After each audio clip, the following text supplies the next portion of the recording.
প্রতিটা মানুষ মালাকুল মাউতকে দেখতে পায়। আপনিও দেখবেন, আমিও দেখব। মুমিনদের কাছে এসে মালাকুল মাউত একজন যুবকের বেশে সাদা ধবধবে জুব্বা পরে সুগন্ধি মেখে মুমূর্ষু ব্যক্তির শিয়রে বসে বলে, ইয়া আইয়াতুহান নাফসুল মুতমাইন্না, হে প্রশান্ত আত্মা, উখরুজি ইলা মাগফিরাতুল্লাহি ওয়া রিদওয়ানি, আল্লাহর ক্ষমা আর দয়ার দিকে বের হয়ে আসো। বলা মাত্রই মুমিনের আত্মাটা স্মুথলি বের হয়ে আসে। কাফান মিন আকফানিল জান্নাহ, হানুত মিন হানুতিল জান্নাহ, জান্নাত থেকে আনা সুগন্ধি কাফনের মধ্যে পেঁচিয়ে তিনি রূহটাকে নিয়ে ইল্লিনে চলে যায়। সরাসরি দেখে মালাকুল মাউতকে। আর যারা ইসলাম বিরোধী, কোরআন বিরোধী, তাদের সামনে এসে মালাকুল মাউত ত্রাস সৃষ্টি করে। আগে ধমক। হাইওয়েতে মাঝে মাঝে ডাকাতি হয় না? বাসগুলোর মধ্যে যখন ডাকাতি হয়, বাসে থাকে 50 জন, ডাকাত ঢুকে 5 জন, এই 5 জনের ভয়ে সবগুলো পেশাব করে দেয়। কারণ ত্রাস সৃষ্টি করে। এসেই চাইনিজ কুড়াল দিয়ে আগে কুবায় দেয় 4-5 জনের। রক্ত দেখে কি দেওয়ার সব আগে রেডি করে রাখে। মালাকুল মাউত এসে কাফের, নাস্তিক, মুশরিকদের সামনে সেরকম একটা ত্রাস সৃষ্টি করে। ভয়ে লোকটা কাঁপতে থাকে। ওর কাছে ভদ্র ভাষায় কথা বলে না, সুন্দর জামা পরে আসে না, কালো কুচকুচে চেহারা, ভয়ঙ্কর একটা রূপ নিয়ে, আকৃতি নিয়ে ইসলাম বিরোধীদের মাথার সামনে আসে।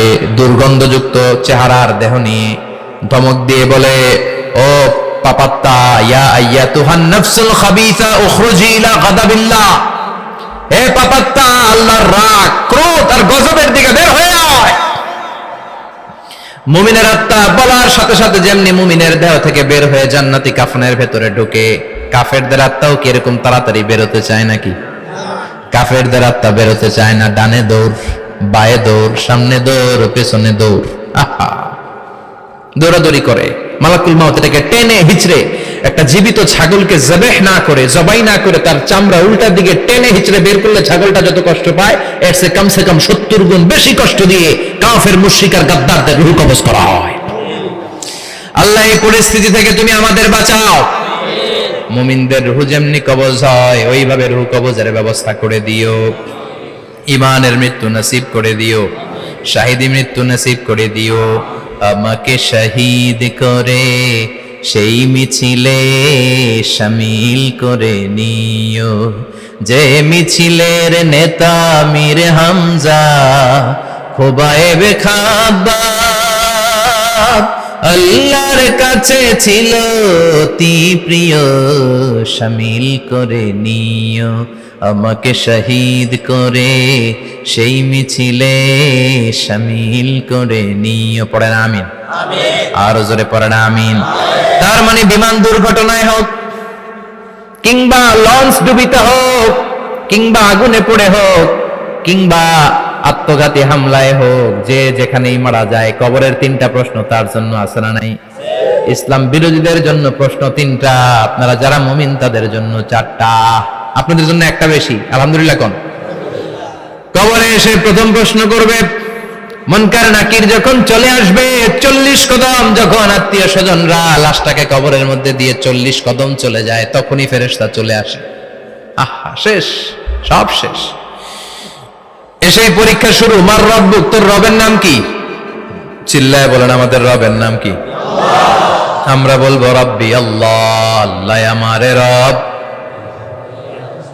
দমে দমে তনু মনে তারি অনুভব। পড়েন, আল্লাহ আমারে রব। তোমার দুনিয়াতে আমি যেদিকে তাকাই, অথই নিয়ামতে ডুবে আছি সবাই। পাখ পাখালির গানে শুনি তাসবিহ কল রব, তাসবিহ কল রব, আল্লাহ আমারে রব। প্রথম প্রশ্ন, তোমার রব কে? আমরা বলবো আমাদের রব আল্লাহ। দ্বিতীয় প্রশ্ন, ওমা দীনুক, তোমার ধর্মের নাম কি? আমরা কি বলবো? তৃতীয় প্রশ্ন, বিশ্বনবীর চেহারা দেখিয়ে বলা হবে, আতারিফু হাদার রাজুল, এই লোকটারে চিনো নাকি? আমরা বলবো চিনি, আমাদের প্রাণের নবী, ঠিক কি না? চাঁদের চেয়ে সুন্দর তুমি নবী আমার কামলিহিওয়ালা, দু জাহানের বাদশা তুমি প্যারা নবী সাল্লে আলা, চাঁদের চেয়ে সুন্দর তুমি নবী আমার কামলিহিওয়ালা, ঠিক কি না? তিনটা প্রশ্নের যথাযথ উত্তর যখন দিয়ে দিলেন, আপনার জন্য অতিরিক্ত আরেকটা প্রশ্ন করা হবে, ওয়ামা ইলমুক, তোমার নলেজ কি?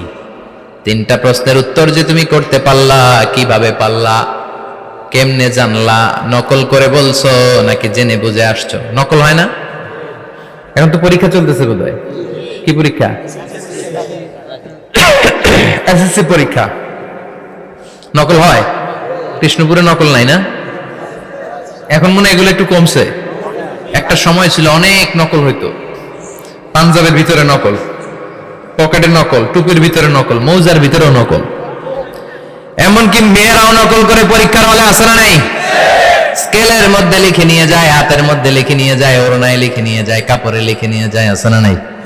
ফেরেশতারা বলবে নকল করছো নাকি? কেমনে জানলা? তিনটা প্রশ্নের উত্তর তুমি কেমনে বললা? আল্লাহ তোমার রব, ইসলাম তোমার ধর্ম, এই লোকটা বিশ্বনবী, কেমনে চিনলা? আপনাকে তখন বলতে হবে আমি কোরআন থেকে শিখেছি, আমি হাদিস থেকে শিখেছি, আমি ইসলাম জেনে বুঝে মেনেছি, আমি আন্দাজে কোথাও ঘুরি নাই। চিল্লা এখন ঠিক কিনা? আপনাকে বলতে হবে, এজন্য শিখতে হবে, প্রতিনিয়ত ইসলাম সম্পর্কে জানতে হবে, আখের গোছাতে হবে, জীবনটাকে আলোকিত করতে হবে। চিল্লায় বলেন ঠিক কিনা? চারটা প্রশ্নই যখন হয়ে গেল, ফেরেশতারা বলবে আহলান ওয়া সাহলান ওয়া মারহাবান বিক, খোশামদেদ, কংগ্রাচুলেশন, খোশামদেদ, কংগ্রাচুলেশন, সব প্রশ্নের উত্তর তুমি পেরেছো। ফায়ুফসাহু লাহু কবরুহু ৭০ যিরান, আপনার কবরটারে ৭০ হাত লম্বা করে দেয়া হবে। ওয়া ইফতাহু লাহু বাবুন ইলাল জান্নাহ, আপনার কবর থেকে জান্নাতের দিকে দরজা খুলে দেয়া হবে। ওয়া ইউলবাসু মিন লিবাসি আহলিল জান্নাহ, জান্নাতের দুইটা রেশমি কাপড়ের পোশাক এনে আপনারে পরিয়ে দেয়া হবে। আর বলা হবে নাম কানাউমিল আরুস, ঘুমাও, sleep, you should get some sleep now, তোমাকে লম্বা সময় পাড়ি দিতে হবে, ঘুমাও। কানাউমিল আরুস, যেমনি বর বাসর রাতে আরামসে ঘুম দেয়, বাসর রাতে যেমনি বর কনেকে নিয়ে মধুর ঘুম দেয়, তুমিও ঘুমাও, কেউ তোমার ঘুম ভাঙবে না। মালাক ইসরাফিলের, কিয়ামতের জন্য ইসরাফিলের সিংহায় যে ফুৎকার আছে, ওই ফুৎকার ছাড়া কোনো কিছুই তোমার ঘুম ভাঙাতে পারবে না। আলহামদুলিল্লাহ পড়েন।